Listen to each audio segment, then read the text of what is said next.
کسی بھی چیز کے ترک کا ثبوت اس کی مختلف اس کی جہتیں ہیں. کبھی تو کسی چیز کا روکنا اور منع کرنا صراحت کے ساتھ اس کا ثابت ہوتا ہے، اور بعض چیزوں کا ترک جو ہے وہ رسول اللہ صلی اللہ علیہ وآلہ وسلم کے عمل سے ثابت ہوتا ہے کہ حضور علیہ الصلوۃ والسلام نے اس عمل کو ترک کر دیا. اب ہوتا ہے یہ کہتے ہیں کہ صاف صریح لفظوں میں یہ دکھائیں کہ اللہ کے نبی علیہ الصلوۃ والسلام نے منع کر دیا ہو، روک دیا ہو، تو ہم پھر ان کو یہ جواب دیتے ہیں کہ آپ صراحت سے یہ دکھائیں کہ اللہ کے نبی علیہ الصلوۃ والسلام نے اس عمل کے کرنے کا حکم دیا ہو. تو جو کہنا نا، ایک طرف ہے حضور نے حکم دیا کہ یہ کرو، اور دوسری طرف آپ مطالبہ تب کریں کہ جب آپ کے پاس حکم ہو، کہ یہ حکم موجود ہے کہ آپ علیہ الصلوۃ والسلام نے کہا کہ کرو، اور ہم سے مطالبہ کریں کہ آپ دلیل وہ دیں کہ اس میں نبی علیہ السلام نے کہا ہو کہ یہ نہ کرو.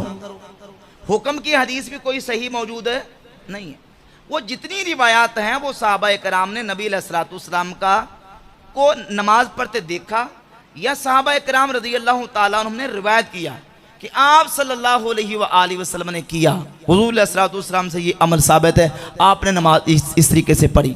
تو اسی طریقے سے نبی کریم علیہ الصلوۃ والسلام کے صحابہ نے اس بات کو بھی روایت کیا کہ آپ علیہ الصلوۃ والسلام نے نماز شروع کے علاوہ باقی مقام پہ رفع الیدین نہیں کیا. ادھر بھی فعل ہے اور ادھر بھی فعل ہے، دونوں طرف فعل ہے، نہ قول ادھر ہے. جبکہ ہمارے پاس جو یہ روایت میں نے آپ کے سامنے صحیح مسلم کی رکھی ہے، یہ باقاعدہ قول موجود ہے کہ نبی پاک صلی اللہ علیہ وآلہ وسلم نے صحابہ کرام کو منع کر دیا. اب جہاں تک یہ اعتراض کی بات ہے کہ آپ علیہ الصلوۃ والسلام نے اپنے ہی عمل کو، بھئی یہ بات اس وقت ہوتی جب وہ آپ علیہ الصلوۃ والسلام کا اس وقت عمل ہوتا. جب آپ علیہ الصلوۃ والسلام نے اس وقت اس عمل کو ترک کر دیا، حضور نے اس عمل کو چھوڑ دیا، تو حضور کے چھوڑنے کے بعد وہ حضور کا عمل ہے، بولے نا، جب وہ حضور کا عمل ہی نہیں ہے، تو اب یہ کہنا کہ نماز میں سکون کرو اور میں تمہیں دیکھتا ہوں کہ رافعی ایدیکم، تم اپنے ہاتھوں کو اٹھاتے ہو، کأنہا اذناب خیل شمس اسکنوا فی الصلاۃ، جس طرح کے شریر گھوڑے اپنی دموں کو حرکت دیتے ہیں. یہاں مقصود ہے، کبھی کہتے ہیں وفات تک دکھائیں، کبھی کہتے ہیں جی آپ دکھا دیں خلفائے راشدین سے دکھائیں، کبھی کہتے ہیں جی وہ مدینہ شریف میں ختم ہو گیا تھا، مکہ شریف کے اندر تھا. اس قسم کی جتنی ساری چیزیں میں نے ایک بڑی ترتیب کے ساتھ بیان کی تھی. اسی میں نے اس ایشو کو بھی ایڈریس کیا تھا کہ صحیح مسلم میں اوپر تلے 4 حدیثیں ہیں. پہلی بات ہے کہ مسلم شریف کا علم بھی تو ان کو ہونا چاہیے نا کہ مسلم شریف کس اسلوب میں لکھی گئی ہے. صحیح مسلم میں ایک حدیث کے اگر ایک سے زیادہ طرق ہوتے ہیں نا، ایک سے زیادہ طرق، تو وہ طرق جو ہیں وہ امام مسلم ایک جگہ کے اوپر لکھتے ہیں ترتیب کے ساتھ تاکہ پورا سینیریو پتہ چل جائے. صحیح مسلم کی جو پہلی 4-5 حدیثیں ہیں وہ ایک ہی حدیث ہے، مختلف اصحاب سے ہے کہ نبی صلی اللہ علیہ وآلہ وسلم نے فرمایا دیکھنا میری طرف کوئی ایسی بات منسوب نہ کرنا کہ جو میں نے نہیں فرمائی، ورنہ اپنا مقام دوزخ میں دیکھ لینا. یہ حدیث حضرت علی سے بھی ہے، مغیرہ ابن شعبہ سے بھی ہے، حضرت ابو ہریرہ سے بھی ہے، حضرت عبداللہ ابن عباس سے بھی ہے، انس ابن مالک سے بھی ہے، اتنے صحاب سے ہیں، وہ ساری ایک جگہ جمع ہے. یہ جو حدیث ہے نا جابر بن سمرہ رضی اللہ تعالیٰ عنہ سے ہے، گھوڑوں کی دموں والی حدیث، یہ 4 حدیثیں ایک ہی چیپٹر کے اندر، اس کے اوپر ایک ہی باب ہے، امام نووی نے باندھا ہوا ہے، اکٹھی لکھی گئی ہیں. 2 کے اندر کانٹیکسٹ موجود نہیں ہے، 2 کے اندر موجود ہے. ہم بغیر کانٹیکسٹ والی کو لے لیتے ہیں، اس کے اندر کب لکھا ہوا ہے کہ یہ ہاتھوں کا اٹھانا اس وقت ہاتھوں کا اٹھانا ہے کہ رکوع میں جاتے وقت یا رکوع سے اٹھتے وقت. اس طرح کی تو کوئی تفصیلات اس کے اندر موجود نہیں ہے. اس میں یہ ہے کہ میں تمہیں دیکھتا ہوں کہ تم سرکش گھوڑوں کی دموں کے مانند ہاتھ اٹھاتے ہو، اس طریقے سے ہاتھ مت اٹھایا کرو. انہوں نے کیسے ڈیڈکٹ کر لیا کہ اس سے مراد رکوع میں جاتے وقت اور رکوع سے اٹھتے وقت والا رفع الیدین ہے. اگر یہ مراد لے لیا جائے تو اس میں پہلا رفع الیدین بھی داخل ہو جائے گا، ان کے عید کے رفع الیدین بھی داخل ہو جائیں گے، نماز وطر کا رفع الیدین بھی داخل ہو جائے گا. یہ ان کو دعوی باطل ہے. یہ تو اسی طریقے سے کہتے ہیں کہ جی وہ نبی علیہ السلام جب نماز شروع کرتے تو اللہ اکبر کہتے، رکوع میں جاتے تو اللہ اکبر کہتے، رکوع سے سر اٹھاتے تو سمی اللہ لمن حمیدہ کہتے. بخاری مسلم کی حدیث لیتے ہیں اور پھر کہتے ہیں دیکھیں اس میں تو رفع الیدین نہیں، اس میں تو پہلا رفع الیدین بھی موجود نہیں ہے.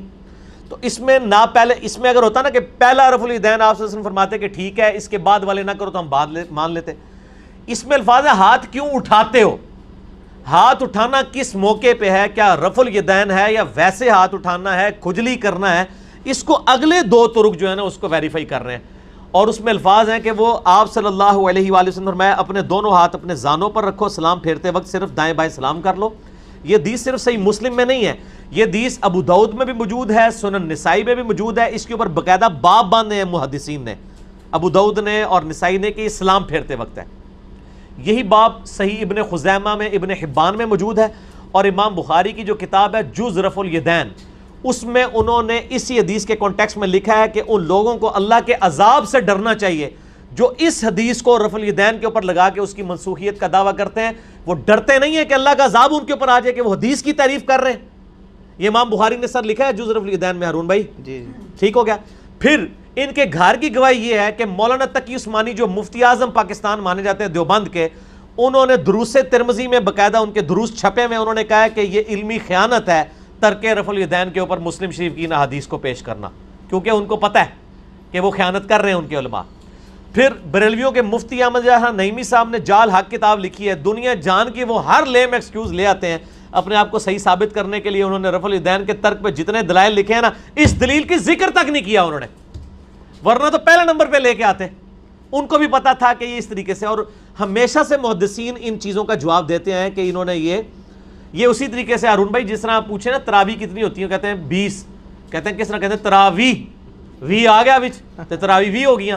اس میں رفع ایدیکم، وہ تو تھپڑ مارنے کے لیے بھی کسی کو ہاتھ اٹھایا جائے تو وہ بھی رفع ایدیکم ہی ہوگا، ٹھیک ہے۔ ہاتھ اٹھانے کا محل لکھا ہی نہیں ہوا کہ رکوع میں جاتے وقت، رکوع سے اٹھتے وقت، اس طرح کی کوئی تفصیل نہیں لکھی ہوئی ہے۔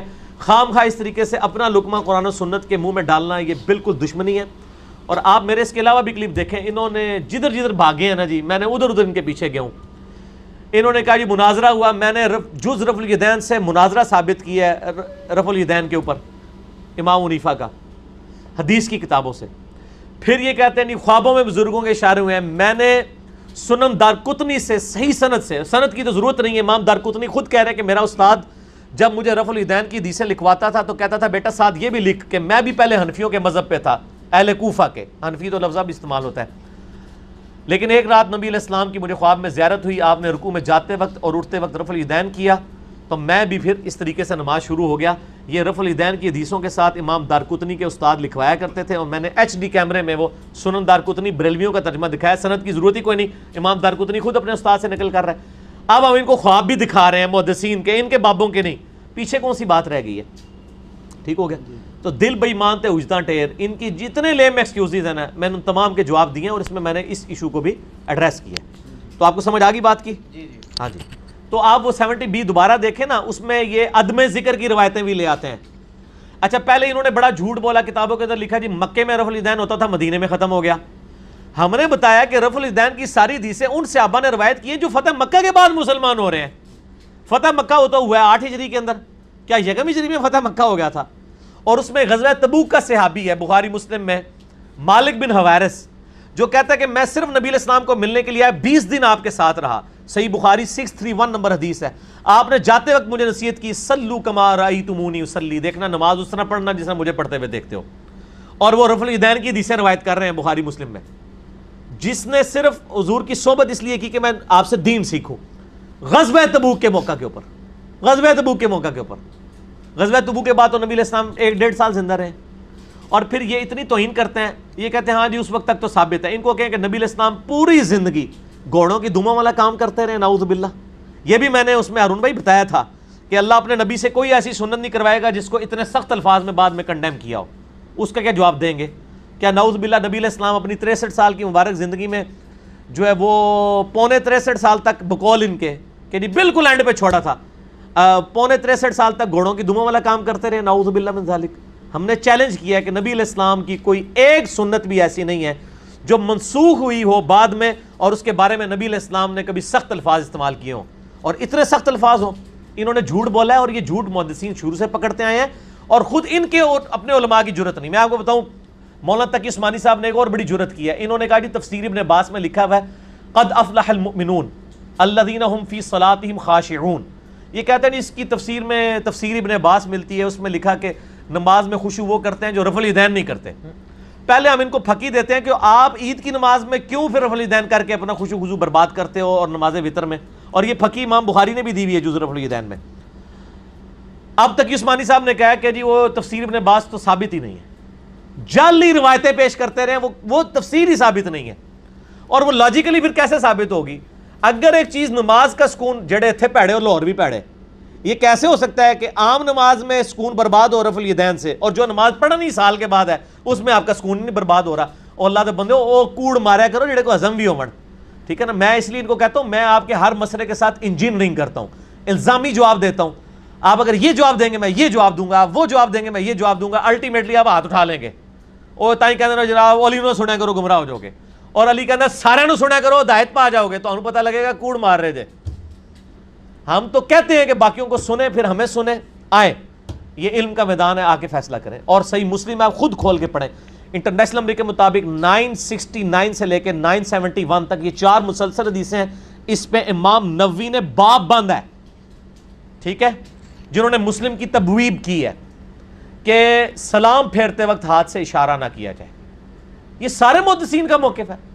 یہ تو میں کسی کے دماغ میں بھی یہ بات نہیں آئی تھی, جو اب ان کے دماغ میں نئے نئے قصے کہانیاں آنا شروع ہو گئی ہیں اور اس طرح کی چیزیں جو ہیں وہ پروپیگیٹ کرتے ہیں. ان کے اوپر تو بڑی بڑی وعیدیں لوگوں نے بیان کی.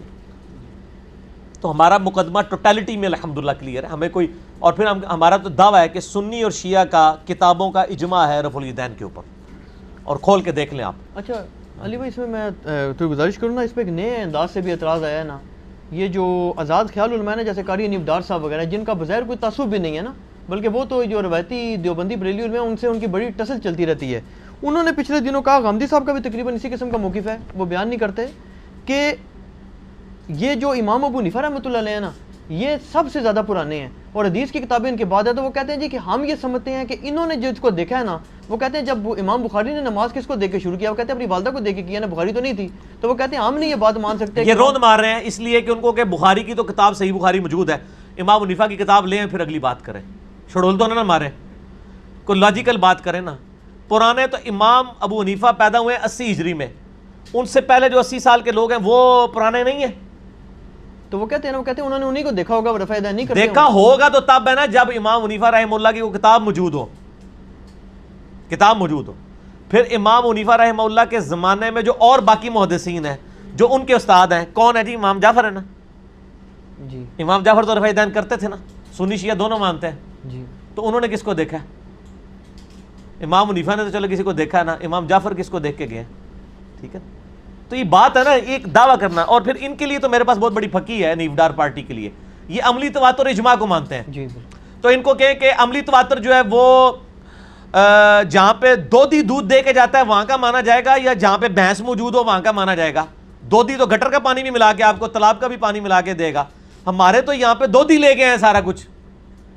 دین کہاں پہ نازل ہوا ہے؟ عرب کی سرزمین میں. اور تاریخ میں کبھی عرب کی سرزمین میں نبی علیہ السلام کی وفات کے بعد کفار کی حکومت نہیں آئی ہے. ایون برٹش حکومت میں بھی انہوں نے ان کو آزاد چھوڑا ہوا تھا. تو صحابہ کی اولادیں کہاں بیٹھی ہوئی ہیں؟ مکہ مدینے میں. تو رفع الیدین کرتے ہیں. تو عملی تواتر بھی ماننا پھر ان کا مانا جائے گا نا سر. آپ لوگوں کا تو عملی تواتر نہیں. آپ کے عملی تواتر میں تو میں حنیف ڈار صاحب سے پوچھتا ہوں کہ اکثریت جو ہے وہ تو قبروں سے مانگنے کی قائل ہے. تو حنیف ڈار صاحب کو کہیں مانگیں گے قبروں سے؟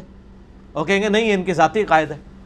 تو ایک جگہ رکے تو صحیح نا. ہم تو کہتے ہیں آئے عملی تواتر کے اوپر, عملی تواتر پہ آئے تو عرب کا عملی تواتر مانا جائے گا, ہندوؤں کی اولادوں کا نہیں, اور سکھوں کی اولادوں کا عملی تواتر نہیں مانا جائے گا, بت پرستوں کی اولادوں کا. جو صحابہ کی اولادیں ان کا مانا جائے گا. ٹھیک ہو.